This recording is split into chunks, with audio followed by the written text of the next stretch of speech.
Good morning students. நான் உங்கள் Maximus பேசுகிறேன். லாஸ்ட் கிளாஸில் என்ன பார்த்தோம் அப்படின்னா, அதாவது ஸ்டாட்டிஸ்டிக்ஸோட இன்ட்ரடக்ஷன் மட்டும் பார்த்தோம், புள்ளியலோட அறிமுகம் மட்டும் பார்த்தோம். அதில் நம்ம என்னென்ன பார்க்க போகிறோம் அப்படின்னு பார்த்துருந்தோம் அப்படின்னா, சராசரி, அதாவது கூட்டு சராசரி, இடைநிலை அளவு, முகடு, இதை பற்றி முதல்ல கிளாஸ்லேயே பார்த்துருந்தோம். அதாவது 6th 7th 8thலேயே நீங்கள் பார்த்துருக்கீங்க. அதோட டெவலப்மெண்ட் எப்படி, ஃபார்முலாஸ் எப்படி அப்ளை பண்ணுறது அப்படிங்கிறத பார்க்க போகிறோம்.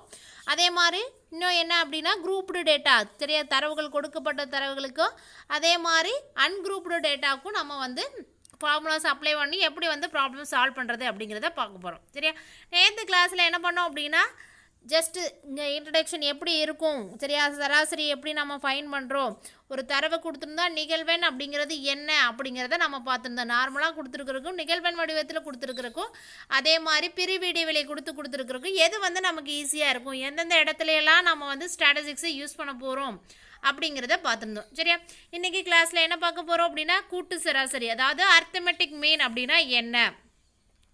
சரியா, அப்போ அர்த்தமெட்டிக் மீன் அப்படின்னா என்ன அப்படின்னா, எல்லா வகையான சராசரிகளிலும் பொதுவாக கொடுக்கப்பட்டுள்ள தகவலின் கூட்டு சராசரியை பயன்படுத்தப்படுகிறது. இது கொடுக்கப்பட்ட அனைத்து மதிப்புகளையும் கூடுதலை மதிப்புகளின் எண்ணிக்கையால் வகுக்க பெறப்படுகிறது. இப்போ டோட்டலாக ஒரு மார்க்ஸ் இருக்குது அப்படின்னா, ஒரு பேசிக்காக நார்மலாக ஒரு சயின்ஸ் டெஸ்ட் எடுக்கிறோம் அப்படின்னா, அப்போ அவங்களோட மார்க்ஸ் அதில் எத்தனை பேர் பார்ட்டிசிபேட் பண்ணியிருக்காங்க. அப்போ ஒரு கிளாஸில் ஸ்ட்ரென்த் எடுத்துக்கிட்டிங்க அப்படின்னா 50 பேர் பார்ட்டிசிபேட் பண்ணியிருக்காங்க அப்படின்னா, சயின்ஸோட ஆவரேஜ், சயின்ஸ் மார்க்கோட ஆவரேஜ் அப்படின்னு வேணும் அப்படின்னா என்ன பண்ணிக்கலாம் அப்படின்னா, அந்த 50 பேர்த்தோடைய மார்க்கையும் ஆட் பண்ணி அதை என்ன பண்ணணும் அப்படின்னா, அதே 50ஆல், சரியா, 50 நம்பர் ஆஃப் ஸ்டூடெண்ட்ஸ் டோட்டலோட மார்க்ஸ் ஆட் பண்ணி எவ்வளோ நம்பர் ஆஃப் ஸ்டூடெண்ட்ஸ் அப்படிங்கிறது கீழே டிவைட் பண்ணோம் அப்படின்னா அதுதான் என்ன அப்படின்னா மீன், அதாவது சராசரி அப்படிங்கிறது. சரியா, ஃபார் எக்ஸாம்பிளுக்கு இங்கே இருக்குது பாருங்கள், இங்கே இங்கிலீஷில் பார்த்துடலாம். The arithmetic mean of a data is the most continuously used of all averages and is found by adding together all the values and divide by the number of items. சரியா, இங்கே எக்ஸாம்பிள்ஸ்க்கு என்னென்ன இருக்குது அப்படின்னா, கிரிக்கெட்டர் பிளேடு 8 மேட்சஸ். சரியா, எத்தனை match விளையாண்டுருக்காங்க அப்படின்னா, T20ல் 8 matches play பண்ணியிருக்காங்க.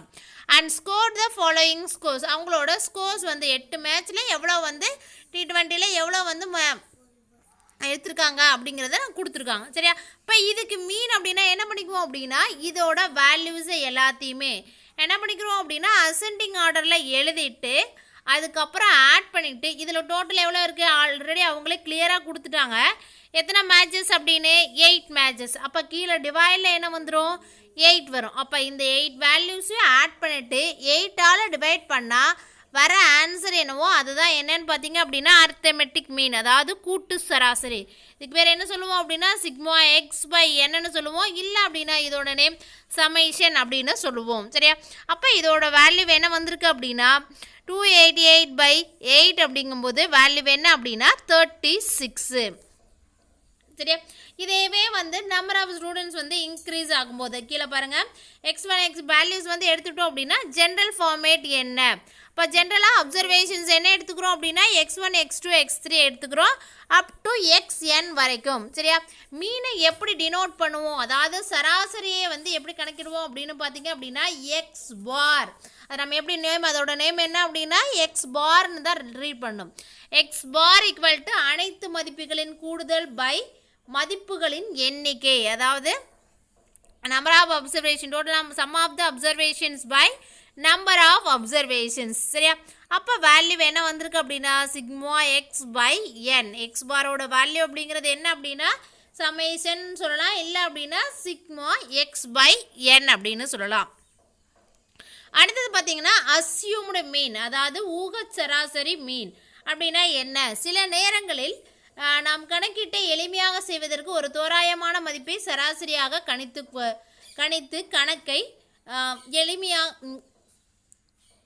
கணக்கை செய்திருப்போம்.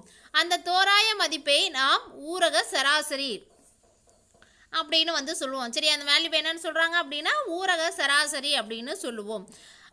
முந்தைய எடுத்துக்காட்டில் குறிப்பிட்ட மட்டைப்பந்து வீரர்கள் எடுத்த ஓட்டங்களின் எண்ணிக்கை 38 என்ற மதிப்பை நாம் ஊடக சராசரியாக எடுத்துக்கொண்டால் பிறகு ஊடக சராசரி ஒவ்வொரு மதிப்பும் எவ்வளோ வேறுபாடு இருக்கிறது என்பதை பட்டியலிடலாம். சரி, அப்போ நார்மலாக அதோட பேசிக் வேல்யூ 38 இருந்தால் இதிலிருந்து எவ்வளோ வந்து வேரியேஷனில் இருக்குது, நம்பர் ஆஃப் வேரியேஷன்ஸ் என்ன அப்படிங்கிறத நம்ம வந்து கால்குலேட் பண்ணலாம். பாருங்கள், assumed mean. Sometimes we can make calculations easy by working from an entry that we guess to be the right answer. This guessed number is called assumed mean. நாமளாக ஒரு நம்பரை guess பண்ணிக்கிறோம், அதுக்கு பேர் என்னன்னு சொல்கிறோம் அப்படின்னா assumed mean அப்படின்னு சொல்கிறோம். For the example above on cricket scorers, let us assume that 38 is the assumed mean. 38 அப்படிங்கிறது என்னவா எடுத்துக்கிறோம் அப்படின்னா assumed mean எடுத்துக்கிறோம். We now list the difference between the assumed mean and each score entered.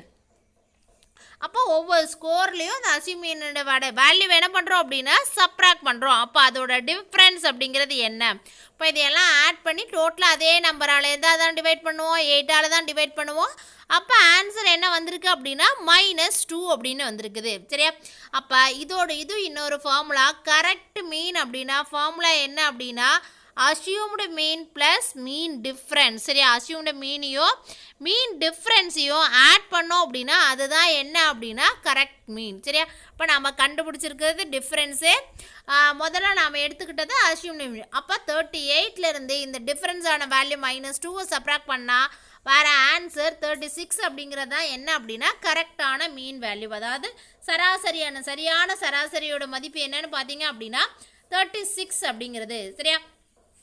அடுத்த topic பாருங்க, arithmetic மீன் ungrouped frequency distribution. அதாவது சராசரி வகைப்படுத்தப்படாத நிகழ்வெண் பரவல்.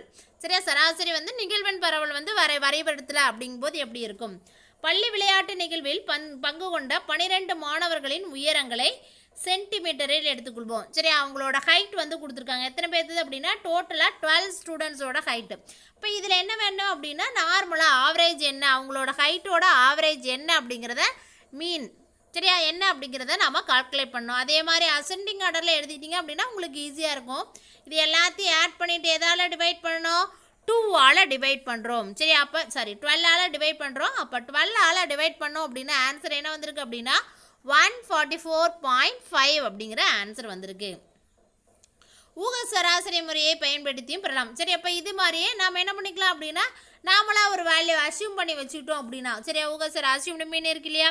இப்போ இதில் தான் பண்ணணும் அப்படிங்கிறது இல்லை, இதுலேயும் பண்ணலாம். அப்படி அஸ்யூம் பண்ணி வச்சுக்கிட்டோம் அப்படின்னா எப்படி வருது அப்படின்னு பார்த்தீங்க அப்படிங்க பாருங்கள், 141 ப்ளஸ் இப்போ இதில் வேல்யூஸ் எல்லாம் இருக்குது. அப்போ அதோட வேல்யூவை ஆட் பண்ணி டிவைட் பண்ணோம் அப்படிங்கும்போது லாஸ்ட் ஆன்சர் என்ன வந்திருக்கு அப்படின்னா அதே சேம் ஆன்சர் தான் வந்திருக்கு. அது இல்லாமல் இன்னொரு தேர்ட் மெத்தட் இருக்குது. A third method is to deal with an ungrouped frequency distribution. You find that 140 has occurred 4 times, implying 4 is the frequency of 140. 142 has occurred only once, indicating that 1 is the frequency of 1. ஒவ்வொன்றும் எவ்வளோ time வந்திருக்கு எல்லாத்த விட compare பண்ணும்போது இது வந்து நமக்கு என்ன இருக்கும் அப்படின்னா ஈஸியாக இருக்கும். அப்போ இதை வந்து ஈஸியாக மல்டிப்ளை பண்ணிக்கலாம், இந்த ரெண்டையும் மல்டிப்ளை பண்ணிக்கலாம், இந்த ரெண்டையும் மல்டிப்ளை பண்ணிக்கிறோம், இந்த ரெண்டையும் மல்டிப்ளை பண்ணி லாஸ்ட்டு ஆன்சர் என்ன பண்ணிக்கிறோம் அப்படின்னா ஆட் பண்ணிவிட்டு 12ஆல் டிவைட் பண்ணிக்குவோம். இதே தான் கீழே கொடுத்துருக்குறதும் அதே ஃபார்மேட் தான். சரியா? இப்படி இருந்தது அப்படின்னா நமக்கு கால்குலேட் பண்ணுறதுக்கு எப்படி இருக்கும் அப்படின்னா ஈஸியாக இருக்கும். அப்போ ஆன்சர் பார்த்தீங்க அப்படின்னா இதில் ஆன்சர் பாருங்கள், இதில் ஆன்சர் பார்த்தோம்னால என்ன தான் வந்திருக்கு?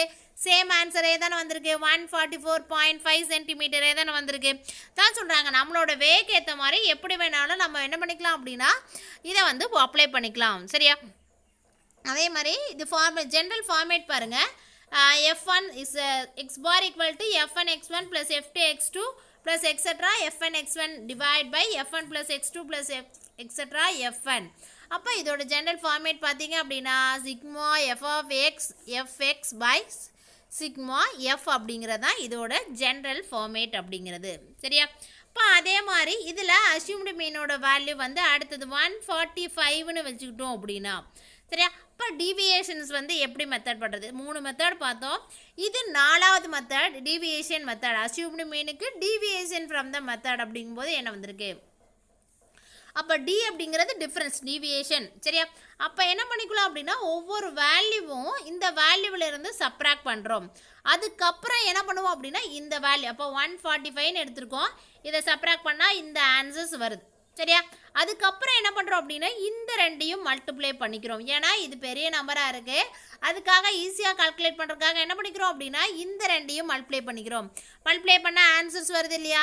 இது சமேஷன் எஃபோட வேல்யூ. இந்த ஆட் பண்ணி பார்த்தீங்க அப்படின்னா இது அங்கே கொடுத்துருக்குற வேல்யூ தான் 12 தான் வரும். சரியா? அடுத்தது இங்கே மல்டிப்ளை பண்ணி வந்த வேல்யூ. அப்போ ஏ ப்ளஸ் அஸ்யூம்டு மீனோட வேல்யூ என்னன்னு பார்த்தீங்கன்னா 145. அதே மாதிரி இந்த ஆன்சரை இதால் டிவைட் பண்ணுவோம். டிவைட் பண்ணோம் அப்படின்னா 145 மைனஸ் 0.5 அப்படின்னா அப்போவும் ஆன்சர் என்ன தான் வந்திருக்கு அப்படின்னா 144.5 அப்படிங்கிறது தான் வந்திருக்கு. சரியா? இப்போ அடுத்தது பார்த்தீங்க அப்படின்னா இப்போ 4 மெத்தடை பார்த்துருக்கோம். நார்மலாக போடுறது அதே மாதிரி என்ன பண்ணியிருக்கோம் அப்படின்னா இதோட வேல்யூ ஃப்ரீக்வன்சி அப்ளை பண்ணி போடுறது. அடுத்தது பார்த்தீங்க அப்படின்னா என்ன பார்த்தோம் அப்படின்னா அஸ்யூம்டு மீன் வச்சு போடுறது. அடுத்தது வந்து டிஃப்ரென்ஸ் டியும் வச்சு அப்ளை பண்ணி போடுறதுல 4 மெத்தட் பார்த்துட்டோம். சரியா? அடுத்தது arithmetic mean grouped frequency distribution. Grouped ஃப்ரீக்வன்சியாக அவங்களே கொடுத்துருந்தாங்க அப்படின்னா சரியா? இங்கே வேல்யூஸ் பாரு ஏஜும் நம்பர் ஆஃப் கஸ்டமர்ஸும் அவங்களே ஃப்ரீக்வன்சியாக கொடுத்துருக்காங்க. இப்போ இதிலேருந்து நாம் வந்து வேல்யூஸ் வந்து எடுத்துக்கிறோம். அப்போ இங்கே பாருங்கள் the above table shows that the number of customers in the various age groups. For example, there are 120 customers in the age group 20 to 30 but does not say anything about the age of any individual.